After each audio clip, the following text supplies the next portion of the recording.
Meron dalawang bahay na malapit sa dagat. Ito or ayun, napipili ng puso kung magpatimpla doon kung bibigyan nila tayo. Hello po, sir. Pwede po ba akong magpatimpla ng kape? Sige po. Talaga? Opo, pasok po. Sige po. Sa aming palasyo. Yes! Ito po ang bahay namin.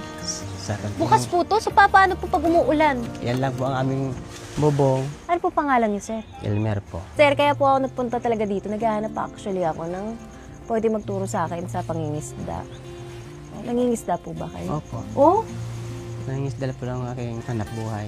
Gaano po kayo katagal na isang fisherman po? 25 po.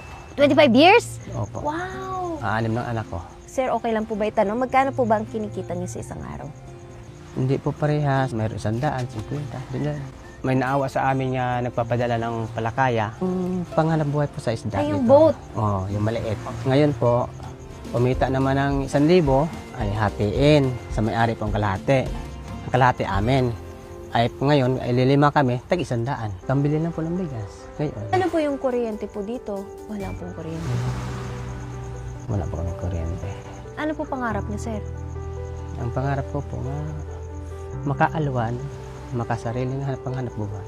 Yun lang po. Magkano po ba isang bangka po ganyan? Kung gayaan, sa estimate ko lang, may 100. 100,000 yung ganyan? Opo. Wow. Kasama na po yung lambat, makina. Lahat na po. Opo, lahat na po. Yun para solo talaga, no? Opo, mas masarap nga yan.